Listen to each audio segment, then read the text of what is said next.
ಶಿಕ್ಷಣ ವಿಭಾಗದಲ್ಲಿಯೇ ಗುಣಮಟ್ಟದ ಶಿಕ್ಷಣ ನೀಡುವ ಮೂಲಕ ಶಿಕ್ಷಣಾಭಿಮಾನಿಗಳ ಗಮನ ಸೆಳೆದ ಕುಂದಾಪುರದ ಏಕೈಕ college Kundapura excellent PU college. ವಿದ್ಯಾರ್ಥಿಗಳನ್ನು ಕೇವಲ ಉದ್ಯೋಗಕ್ಕಾಗಿ ಮಾತ್ರವಲ್ಲದೆ ಅವರ ಸರ್ವತೋಮುಖ ಅಭಿವೃದ್ಧಿಗಾಗಿ ಹಾಗೂ ಸಮಾಜಕ್ಕೆ ಮಾದರಿಯಾಗುವ ಆದರ್ಶ ವ್ಯಕ್ತಿಯನ್ನಾಗಿಸುವ ಉದ್ದೇಶದಿಂದ ಹುಟ್ಟಿಕೊಂಡಿರುವ ಸಂಸ್ಥೆ ಎಕ್ಸಲೆಂಟ್ ಪಿಯು ಕಾಲೇಜ್ ಕುಂದಾಪುರ. ಕೇವಲ 40 ವಿದ್ಯಾರ್ಥಿಗಳಿಂದ 2012ರಲ್ಲಿ ಪ್ರಾರಂಭವಾದ ವಿದ್ಯಾಸಂಸ್ಥೆ ಎಕ್ಸಲೆಂಟ್ ಪಿಯು ಕಾಲೇಜ್ ಕುಂದಾಪುರ.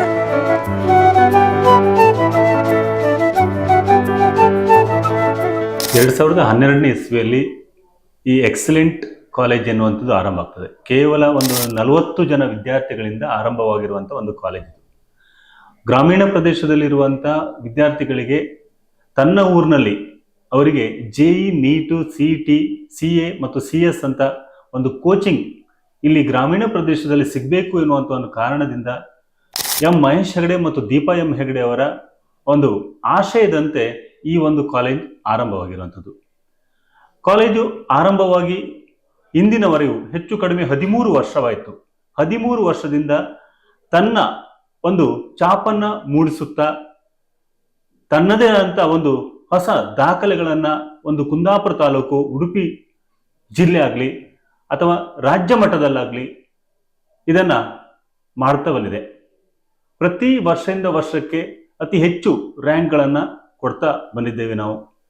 ಮೊನ್ನೆ ತಾನೇ ನಡೆದಂಥ ಒಂದು PUC ರಿಸಲ್ಟ್ ಅಲ್ಲಿ ಕೂಡ 14 ಸ್ಟೇಟ್ ರ್ಯಾಂಕ್ ನಮ್ಮ ಕಾಲೇಜಿಗೆ ಬಂದಿರುವಂಥದ್ದು. ಸ್ಟೇಟ್ ರ್ಯಾಂಕ್ 5ರಿಂದ ಆರಂಭವಾಗಿ 14 ರ್ಯಾಂಕ್ಗಳು ಕಂಟಿನ್ಯೂ ಆಗಿ ನಮಗೆ ಬಂದಿರುವಂಥದ್ದಾಗಲಿ, ಅದೇ ರೀತಿಯಾಗಿ JEE ಕೂಡ 6 ಜನ ವಿದ್ಯಾರ್ಥಿಗಳು ಕ್ವಾಲಿಫೈಡ್ ಆಗಿರುವಂಥದ್ದಾಗಲಿ, ಹಾಗೆ CET ಕೂಡ ಹಾಗೆ ಅಲ್ಲಿ ಕೂಡ 5,000 ಒಳಗೆ ರ್ಯಾಂಕಲ್ಲಿ 20 ಜನ ವಿದ್ಯಾರ್ಥಿಗಳಾಗಲಿ, ಹಾಗೆ CS ಕಂಪನಿ ಸೆಕ್ರೆಟರಿ ಅದರಲ್ಲಿ ಕೂಡ ಹಾಗೆ ಬರೆದಿರುವಂಥ 15 ಜನ ವಿದ್ಯಾರ್ಥಿಗಳಲ್ಲಿ 12 ಜನ ವಿದ್ಯಾರ್ಥಿಗಳು ಪಾಸ್ ಆಗಿ ಇಡೀ ಒಂದು ಉಡುಪಿ ಡಿಸ್ಟಿಕ್ ಅಲ್ಲಿ ನಾವೇ ಪ್ರಥಮ ಸ್ಥಾನದಲ್ಲಿ ಇರುವಂತದ್ದು ನಮ್ಮ ದೊಡ್ಡ ಹೆಗ್ಗಳಿಕೆ ಎನ್ನುವಂತ ಲೆಕ್ಕದಲ್ಲಿ ನಾನು ಹೇಳ್ತಿರುವಂತದ್ದು. ಓಕೆ ಸರ್, ಅಂದ್ರೆ ಸ್ಪರ್ಧಾತ್ಮಕ ಪರೀಕ್ಷೆಗಳು ಅಂತ ಬಂದಾಗ ಮಕ್ಕಳನ್ನ ಯಾವ ರೀತಿ ತಯಾರು ಮಾಡ್ತೀವಿ, ಅಂದ್ರೆ ಯಾವ ರೀತಿಯ ಫೆಸಿಲಿಟೀಸ್ಗಳು ಮಕ್ಕಳಿಗೆ ನೀಡ್ತವೆ ಕಾಲೇಜ್? ಒಂದು ಸ್ಪರ್ಧಾತ್ಮಕ ಪರೀಕ್ಷೆ ಅಂತ ಬಂದಾಗ ನಮ್ದು ಇಂಟಿಗ್ರೇಟೆಡ್ ಸಿಸ್ಟಮ್ ಅಲ್ಲಿ ಅಂದ್ರೆ ಪಾಠ್ಯ NCERT ಸಿಲೆಬಸ್ ನ ಜೊತೆಗೆ JEE, NEET, CET ಅದನ್ನ ಪ್ರತಿದಿನವೂ ಕೂಡ ಕೋಚಿಂಗ್ ಅನ್ನ ಮಾಡ್ತಿದ್ದೇವೆ. ಈ ಸಿಸ್ಟಮ್ ಇರುವಂತದ್ದು ಕರ್ನಾಟಕದ ಕೆಲವು ಪ್ರತಿಷ್ಠಿತವಾಗಿರುವಂತಹ ಕಾಲೇಜಲ್ಲಿ ಮಾತ್ರ. ಅಂಥದ್ರಲ್ಲಿ ಎಕ್ಸಲೆಂಟ್ ಕೂಡ ಒಂದಾಗಿರುವಂತದ್ದು. ಮತ್ತೆ ಹಾಗೆ ರಾಜ್ಯದ ಅಥವಾ ಹೊರ ರಾಜ್ಯದ ಪ್ರತಿಷ್ಠಿತವಾಗಿರುವಂತಹ ಸಂಸ್ಥೆಗಳಲ್ಲಿ 10-15 ವರ್ಷ ದುಡಿದು ಅನುಭವಿ ಶಿಕ್ಷಕರ ತಂಡ ನಮ್ಮಲ್ಲಿರುವಂಥದ್ದು. ಅವರ ಅನುಭವದಿಂದ ಈ ಒಂದು ಫಲಿತಾಂಶ ಬರಲಿಕ್ಕೆ ಕಾರಣವಾಗಿರುವಂಥದ್ದು. ಉದಾಹರಣೆಗೆ ನಾರಾಯಣ ಚೈತನ್ಯವಾಗಲಿ, ಚೈತನ್ಯ, ಆಳ್ವಾಸ್, ಎಕ್ಸ್ಪರ್ಟ್ ಅಲ್ಲಿನ 10-15 ವರ್ಷ ಸರ್ವಿಸ್ ಆಗಿರುವಂಥ ಲೆಕ್ಚರ್ಸೇ ನಮ್ಮಲ್ಲಿರುವಂಥದ್ದು. ಅವರು ಬೆಳಿಗ್ಗೆ 8:30ಯಿಂದ ರಾತ್ರಿ 11:30ವರೆಗೂ ಕೂಡ ಮಕ್ಕಳ ಜೊತೆಗೆ ಇರ್ತಾರೆ.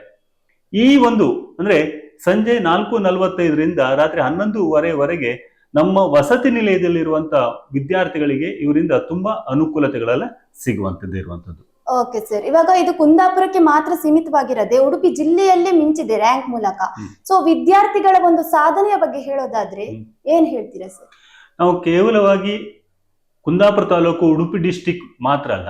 ಯಾಕಂದ್ರೆ ಹಿಂದಿನ ವರ್ಷದ JEE ರಿಸಲ್ಟ್ ಅಲ್ಲಿ ಚಿರಾಗ್ ವಿನಾಯಕ್ ಮಹಾಲೆ ಅಂತ ಹೇಳ್ಕೊಂಡು ಅವನು ಗಾಂಧಿನಗರ್ IIT ಗುಜರಾತ್ ಅಲ್ಲಿಗೆ ಸೆಲೆಕ್ಷನ್ ಆಗಿರುವಂತದ್ದಾಗ್ಲಿ, ನಿಶಾ ಎನ್ನುವಂತ ವಿದ್ಯಾರ್ಥಿನಿ ಅವಳು ಮದ್ರಾಸ್ IITಗೆ ಸೆಲೆಕ್ಷನ್ ಆಗಿರುವಂತದ್ದು, ಇದೆಲ್ಲವೂ ಕೂಡ ನಮ್ಮ ಒಂದು ಅನುಭವಿ ಶಿಕ್ಷಕರ ಆ ಶಿಕ್ಷಣ ಯಾವ ರೀತಿಯಾಗಿ ಇದೆ ಅಂತ ಹೇಳಲಿಕ್ಕೆ ಇದೊಂದು ಕೈಗನ್ನಡಿ ಎನ್ನುವಂತ ಲೆಕ್ಕದಲ್ಲಿ ಆಗಿರುವಂತದ್ದು.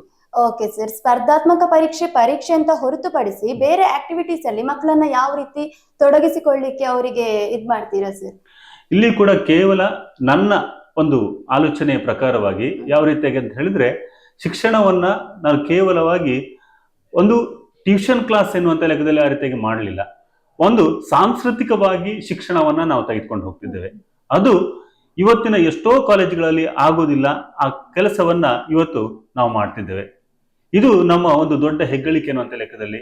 ಹಿಂದಿನ ವರ್ಷ ನಮ್ಮ ಒಂದು ಸ್ಪೋರ್ಟ್ಸ್ ಅಲ್ಲಿ, ಕ್ರೀಡೆಯಲ್ಲಿ ನವಮಿ ಯಶ್ ಶೆಟ್ಟಿ ಅನ್ನುವಂಥ ಒಂದು ವಿದ್ಯಾರ್ಥಿನಿ, ಅವಳು ಕರಾಟೆಯಲ್ಲಿ ನ್ಯಾಷನಲ್ ಅಲ್ಲಿ ಸೆಕೆಂಡ್ ಪ್ರೈಸ್ ಬಂದಿರುವಂತದ್ದು ಒಂದಾದ್ರೆ, ಅದೇ ರೀತಿಯಾಗಿ ಈ ವರ್ಷದ ಸೆಕೆಂಡ್ PUC ವಿದ್ಯಾರ್ಥಿ ಮುಗಿಸಿ ಹೋಗಿರುವಂತದ್ದಷ್ಟೇ ಕೌಶಿಕ್ ಎನ್ನುವಂತ ವಿದ್ಯಾರ್ಥಿ, ಅವನು ಅಂಡರ್-19 ಒಂದು ಟೀಮ್ ವಾಲಿಬಾಲ್ ಟೀಮ್ ಅಲ್ಲಿ ಇವನು ಸೆಲೆಕ್ಷನ್ ಆಗಿರುವಂತದ್ದು, ಅದು ಭಾರತ ಟೀಮ್ ನಲ್ಲಿ ಸೆಲೆಕ್ಷನ್ ಆಗಿರುವಂತದ್ದು. ಈಗ ಅವನು ಹೈದರಾಬಾದ್ ಯೂನಿವರ್ಸಿಟಿ ಟೀಮ್ ನಲ್ಲಿ ಆಡ್ತಿದ್ದಾನೆ. ಇದು ನಮ್ಮ ದೊಡ್ಡ ಒಂದು ಹೆಗ್ಗಳಿಕೆ ಎನ್ನುವಂತ ಲೆಕ್ಕದಲ್ಲಿ ನಾನು ಹೇಳ್ಕೊಂಡು ಹೋಗ್ತಿರುವಂತದ್ದು. ಓಕೆ ಸರ್, ಕರಾವಳಿ ಭಾಗದಲ್ಲಿ ಬೇರೆ ಎಲ್ಲಾ ಸಂಸ್ಥೆಗಳನ್ನ ಕಂಪೇರ್ ಮಾಡಿದ್ರೆ ಎಕ್ಸಲೆಂಟ್ PU ಕಾಲೇಜ್ ಈ ವಿಷಯಕ್ಕೆ ಬೆಸ್ಟ್ ಅಂತ ಹೇಳೋದಾದ್ರೆ ಯಾವ ವಿಷಯನ ನೀವು ಹೇಳ್ಕೊಳಕ್ ಇಷ್ಟಪಡ್ತೀರಾ? ನಾನು ಆವಾಗಲೇ ಹೇಳಿದ ಹಾಗೆ, ನಾವು ಸಾಂಸ್ಕೃತಿಕವಾಗಿ ಮತ್ತೆ ಶಿಕ್ಷಣವನ್ನ ಒಟ್ಟಿಗೆ ತೆಗೆದುಕೊಂಡು ಹೋಗುವಂಥದ್ದು. ಒಂದು ಮಕ್ಕಳಿಗೆ ಖಾಲಿ ಶಿಕ್ಷಣವನ್ನ ಮಾತ್ರ ಅಲ್ಲ, ಅವರಿಗೆ ಒಂದು ಭಾರತದ ಒಂದು ಒಳ್ಳೆಯ ನಾಗರಿಕನಾಗಿ ನಾವು ಮಾಡ್ತಿದ್ದೇವೆ, ಸಮಾಜಕ್ಕೆ ಒಳ್ಳೆಯ ಒಂದು ಪ್ರಜೆಯನ್ನ ನಾವು ಸೃಷ್ಟಿ ಮಾಡ್ತಿದ್ದೇವೆ. ಈ ಕೆಲಸ ಎಷ್ಟೋ ಸಂಸ್ಥೆಗಳು ಮಾಡೋದಿಲ್ಲ, ಆದ್ರೆ ನಾವು ಈ ಕೆಲಸವನ್ನ ನಾವು ಮಾಡ್ತಿದ್ದೇವೆ. ಹಾಗೆ ಮಕ್ಕಳಿಗೆ ಕೂಡ ನಮ್ಮ ಧಾರ್ಮಿಕವಂತ ಆಚರಣೆಗಳನ್ನ, ಹಬ್ಬ ಹರಿದಿನಗಳನ್ನ ನಮ್ಮ ಕಾಲೇಜಿನಲ್ಲೇ, ಈಗ ದೀಪಾವಳಿಯನ್ನ, ಅದೇ ರೀತಿಯಾಗಿ ನವರಾತ್ರಿಯನ್ನ 9 ದಿನವೂ ಕೂಡ ನಾವು ಆಚರಣೆ ಮಾಡುವಂತದ್ದಾಗ್ಲಿ, ಅಥವಾ ವರಮಹಾಲಕ್ಷ್ಮಿ ಹಬ್ಬವನ್ನು ಆಚರಣೆ ಮಾಡುವಂತದ್ದಾಗ್ಲಿ, ಈ ಹಬ್ಬದ ವಿಶೇಷತೆ ಏನು ಅದೆಲ್ಲವನ್ನು ಕೂಡ ಮಕ್ಕಳಿಗೆ ಮನದಟ್ಟು ಕೆಲಸವನ್ನು ನಾವು ಮಾಡ್ತಿದ್ದೇವೆ. ಇದು ಏನಂತ ಹೇಳಿದ್ರೆ, ಕೇವಲ ಮಕ್ಕಳಿಗೆ ಶಿಕ್ಷಣದ ಜೊತೆಗೆ ಒಂದು ಸಾಂಸ್ಕೃತಿಕವಾಗಿ ನಾವು ತೆಗೆದುಕೊಂಡು ಹೋಗ್ತೇವೆ ಅಂತ ಹೇಳಲಿಕ್ಕೆ ಇದೆಲ್ಲ ಮೂಲ ಕಾರಣವಾಗಿರುವಂತದ್ದು. ಓಕೆ ಸರ್, ಬರೀ 40 ವಿದ್ಯಾರ್ಥಿಗಳಿಂದ ಹಳ್ಳಿಗಳಿಗೆ ಶಿಕ್ಷಣ ಅನ್ನುವಂಥದ್ದು ತಲುಪಬೇಕು ಅನ್ನೋ ಉದ್ದೇಶದಿಂದ ಸ್ಥಾಪನೆ ಮಾಡಿದಂತಹ ಸಂಸ್ಥೆ ಅಂತಾನೆ ಹೇಳ್ಬೋದು. ಸೊ ಇದ್ರ ಏರಿಳಿತ ಒಂಚೂರು ನಮ್ಮ ಜೊತೆ ಶೇರ್ ಮಾಡ್ಬೋದಾ ಸರ್? ಏರಿಳಿತ ಅಂತ ಹೇಳಿದ್ರೆ 40 ವಿದ್ಯಾರ್ಥಿಗಳಿಂದ ಆರಂಭವಾಗಿರುವಂತಹ ಒಂದು ಸಂಸ್ಥೆ ಆರಂಭವಾಗಿ 2ನೇ ವರ್ಷದಲ್ಲಿ ಒಂದು ಸ್ಟೇಟ್ ರ್ಯಾಂಕ್ ಬಂದಿರುವಂತದ್ದು ನಮ್ಗೆ. ಅದು ತದನಂತರದಲ್ಲಿ ನಮ್ಮ ಒಂದು ರಿಸಲ್ಟ್ ಅಲ್ಲಾಗ್ಲಿ, ಮಕ್ಕಳ ಒಂದು ಪ್ರಗತಿಯಲ್ಲಾಗ್ಲಿ, ಮಕ್ಕಳ ಒಂದು ಸಂಖ್ಯೆಯಲ್ಲಾಗ್ಲಿ, ಅದರಲ್ಲಿ ಕೂಡ ಪ್ರಗತಿಯನ್ನ ಕಾಣ್ತಾ ಇವತ್ತು ಹೆಚ್ಚು ಕಡಿಮೆ 1000 ಗಡಿ ದಾಟಿದೆ. ಇದು ನಮ್ಮ ಒಂದು ದೊಡ್ಡ ಒಂದು ಹೆಗ್ಗಳಿಕೆ ಅನ್ನುವಂತ ಲೆಕ್ಕದಲ್ಲಿ. ಮತ್ತೆ ಮುಂದಿನ ದಿನದಲ್ಲಿ ಕೂಡ ಈಗ 6ನೇ ತರಗತಿಯಿಂದ 10ನೇ ತರಗತಿಯವರೆಗೆ ಫಸ್ಟ್ PUC ಮತ್ತು ಸೆಕೆಂಡ್ PUC ಈ ರೀತಿಯಾಗಿ ಇರುವಂತದ್ದು. ಮುಂದಿನ ಜೂನ್ ಇಂದ ನಾವು LKG ಇಂದ ಆರಂಭ ಮಾಡ್ತೇವೆ, LKG UKG ಇಂದ ಆರಂಭ ಮಾಡ್ತಿದ್ದೇವೆ. ಈಗ ಸ್ಟೇಟ್ ಸಿಲೆಬಸ್ ಮಾತ್ರ ಇರುವಂತದ್ದು, ಮುಂದಿನ ವರ್ಷ ಅದನ್ನ CBSE ಸಿಲೆಬಸ್ ಆಗಿ ಆ ರೀತಿಯಾಗಿ ಮಾರ್ಪಡಿಸುವಂತ ಲೆಕ್ಕದಲ್ಲಿ ಕೂಡ ಇದ್ದೇವೆ. ಓಕೆ, ಮಕ್ಕಳಿಗೆ ಇಲ್ಲಿ ಬಂದು ಸೇರ್ಪಡೆ ಆಗೋದಾದ್ರೆ ಅವರಿಗೆ ಯಾವ ರೀತಿ ಅವಕಾಶಗಳಿದೆ, ಅಂದ್ರೆ ಕೋರ್ಸಸ್ ಆಗಿರ್ಬೋದು, ಅದ್ರ ಬಗ್ಗೆ ಯಾವ ರೀತಿ ವ್ಯವಸ್ಥೆ ಇದೆ ಅಂತ ಅದ್ರ ಬಗ್ಗೆ ಮಾಹಿತಿ. ಅದೇ ರೀತಿಯಾಗಿ ಇಲ್ಲಿ ನಮ್ಮ ಕೋರ್ಸ್ಗಳು ಅಂತ ಹೇಳಿದ್ರೆ PCMB, PCMC, PCMS ಈ ರೀತಿಯಾಗಿ ಸೈನ್ಸ್ ಅಲ್ಲಿ ಇದ್ರೆ, ಅದೇ ರೀತಿಯಾಗಿ ಕಾಮರ್ಸ್ ಅಲ್ಲಿ ಕೂಡ ಯಾವ ರೀತಿಯಾಗಿ ಅಂತ ಹೇಳಿದ್ರೆ, ಕಾಮರ್ಸ್ ಅಲ್ಲಿ ಮತ್ತೆ CA ಮತ್ತು CS ಕೋಚಿಂಗ್ ಅನ್ನು ಕೂಡ ನಾವು ಕೊಡ್ತಿದ್ದೇವೆ. ಇಲ್ಲಿ ನಮ್ಮ ವಿಶೇಷತೆ ಏನಂತ ಹೇಳಿದ್ರೆ, CA ಆದವರೇ ಬಂದು ಇಲ್ಲಿ ಕೋಚಿಂಗ್ ಅನ್ನ ಕೊಡುವಂತದ್ದು, ಅದು ನಮ್ಮಲ್ಲಿ ಒಂದು ವಿಶೇಷತೆ ಎನ್ನುವಂತ ಲೆಕ್ಕದಲ್ಲಿ ಆಗ್ತಿರುವಂತದ್ದು. ಹಿಂದಿನ ವರ್ಷ ರಿಸಲ್ಟ್ ಅಲ್ಲಿ ಕೂಡ ನಾವು ಇಡೀ ಒಂದು ಉಡುಪಿ ಡಿಸ್ಟಿಕ್ ಅಲ್ಲಿ ಅತಿ ಹೆಚ್ಚು CA ಫೌಂಡೇಶನ್ ಪಾಸ್ ಆಗಿರುವಂತ ವಿದ್ಯಾರ್ಥಿಗಳು ನಮ್ಮ ಕಾಲೇಜಿಂದಲೇ ಆಗಿರುವಂತದ್ದು. ಆದ್ರೆ ಈ ವರ್ಷದ ರಿಸಲ್ಟ್ ಇನ್ನು ಕೂಡ ಬರಲಿಲ್ಲ. CS ಅಲ್ಲಿ ಮೊನ್ನೆ ಬಂದಿದೆ, ಅದರಲ್ಲಿ ಕೂಡ ನಾವೇ ಪ್ರಥಮ ಸ್ಥಾನದಲ್ಲಿ ಇರುವಂತದ್ದು. ಮತ್ ಹಾಗೆ ಸೈನ್ಸ್ ಅಲ್ಲಿ ಕೂಡ ಹಾಗೆ, ಅಲ್ಲಿ ಕೂಡ NDA ಕೋಚಿಂಗ್ ಆಗಲಿ, ಅದೇ ರೀತಿಯಾಗಿ ಈಗ ಲಾಂಗ್ ಟರ್ಮ್ ಅನ್ನ, ನೀಟ್ ಲಾಂಗ್ ಟರ್ಮ್ ಅನ್ನು ಕೂಡ ಈಗ ಆರಂಭ ಮಾಡಿದ್ದೇವೆ. ಅಡ್ಮಿಷನ್ ಈಗ ಪ್ರೊಸೆಸ್ ನಡೀತಾ ಇರುವಂತದ್ದು ಈಗ ಇದೆ. ಈಗ ನಾವು ಪ್ರತಿಯೊಂದು ಈ ಹಳ್ಳಿಗಳಿಗೆ ಕೂಡ ನಾವು ಬಸ್ಸಿನ ವ್ಯವಸ್ಥೆಯನ್ನ ನಾವು ಮಾಡಿದ್ದೇವೆ. ಬಸ್ಸಿನ ವ್ಯವಸ್ಥೆಯನ್ನ ಅಂದ್ರೆ ಹೆಚ್ಚಾಗಿ ನಮ್ಮಲ್ಲಿ ಒಂದು 350 ವಿದ್ಯಾರ್ಥಿಗಳು ವಸತಿ ನಿಲಯದಲ್ಲಿದ್ದಾರೆ.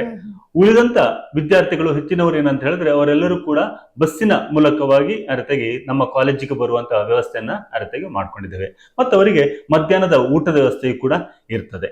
ವಸತಿ ನಿಲಯದಲ್ಲಿರುವಂತಹ ವಿದ್ಯಾರ್ಥಿಗಳಿಗೆ ಅವರಿಗೆ ಕೂಡ ಒಂದು ಅಂದ್ರೆ CCTV ಕಣ್ಗಾವಲಿದೆ, ವಿತ್ ವಾಯ್ಸ್ ಕೂಡ ಇರುವಂತದ್ದು.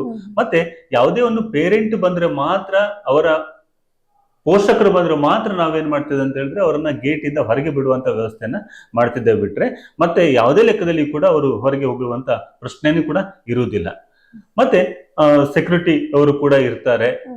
ಅದಕ್ಕೋಸ್ಕರ ಯಾವುದೇ ಲೆಕ್ಕದಲ್ಲಿ ಕೂಡ ಅವರಿಗೆ ಭಯ ಆಗುವಂತದ್ದಾಗ್ಲಿ ಅಥವಾ ಇಲ್ಲಿ ಅಥವಾ ಏನಾದ್ರೂ ಕೀಳರಿಮೆ ಆಗುವಂತದ್ದಾಗ್ಲಿ ಅಂತದ್ದು ಯಾವುದಕ್ಕೂ ಕೂಡ ಇಲ್ಲಿ ಅವಕಾಶ ಇಲ್ಲ ಎನ್ನುವಂತ ಲೆಕ್ಕದಲ್ಲಿ ಆಗ್ತಿರುವಂತದ್ದು. ಓಕೆ ಸರ್, ಈ ರ್ಯಾಂಕ್ ಅಂತ ಬಂದಾಗ ಮಕ್ಕಳಿಗೆ ಶಿಕ್ಷಕರು ರಾತ್ರಿವರೆಗೂ ಇದ್ದು ಇದ್ ಮಾಡ್ತಾರೆ ಅಂತ ಹೇಳಿದ್ದಾರೆ. ಸೊ ಅದ್ರ ಬಗ್ಗೆ ಹೇಳೋದಾದ್ರೆ ಮಕ್ಕಳು ಯಾವ ರೀತಿ ಡೆಡಿಕೇಶನ್ ಅನ್ನ ಕೊಡ್ತಾರೆ? ಅವರು ಅಂದ್ರೆ ನಮ್ಮಲ್ಲಿ ಏನ್ ಮಾಡಿದ್ದೇವೆ ಅಂತ ಹೇಳಿದ್ರೆ, ನಮ್ಮಲ್ಲಿ JEE NEET ಕೋಚಿಂಗ್ ಮಾಡುವಂತ ಲೆಕ್ಚರ್ಸ್ ಆಗ್ಲಿ, ಅಂದ್ರೆ ಅವರನ್ನು ಕೆಲವರೆಲ್ಲ ಏನ್ ಮಾಡ್ತಾರೆ ಅಂತ ಹೇಳಿದ್ರೆ ವಸತಿ ನಿಲಯದಲ್ಲೇ ಇದ್ದಾರೆ. ಕೆಲವರಿಗೆ ನಾವು ಕಾಲೇಜ್ ಪಕ್ಕದಲ್ಲಿ ಅವರಿಗೆ ರೂಮಿನ ವ್ಯವಸ್ಥೆಯನ್ನು ಮಾಡಿಕೊಟ್ಟು ಅವರು ಕೂಡ ಏನಂತ ಹೇಳಿದ್ರೆ ಇಲ್ಲೇ ಹೆಚ್ಚಿನ ಟೈಮ್ ಅನ್ನ ಮಕ್ಕಳ ಜೊತೆಗೆ ಕಳೀಲಿಕ್ಕೆ ವ್ಯವಸ್ಥೆಯನ್ನ ಮಾಡಿಕೊಟ್ಟಿದ್ದೇವೆ. ಮತ್ತೆ ಅವರಿಗೆ ಪೂರಕವಾಗಿರುವಂತ ಇವತ್ತಿನ ದಿನಮಾನಕ್ಕೆ ಬೇಕಾಗುವಂತ ಆನ್ಲೈನ್ ಕ್ಲಾಸ್ಗಳನ್ನಾಗ್ಲಿ ಅದನ್ನು ಕೂಡ ಇವತ್ತು ಮಕ್ಕಳಿಗೆ ಪ್ರೊವೈಡ್ ಮಾಡುವಂತ ಕೆಲಸವನ್ನ ಆ ರೀತಿಯಾಗಿ ನಾವು ಮಾಡಿದ್ದೇವೆ. ನಮ್ಮೂರ್ ಎಕ್ಸ್‌ಪ್ರೆಸ್, ನಿಮ್ಮ ಸುದ್ದಿಯ ಜೊತೆಗಾರ.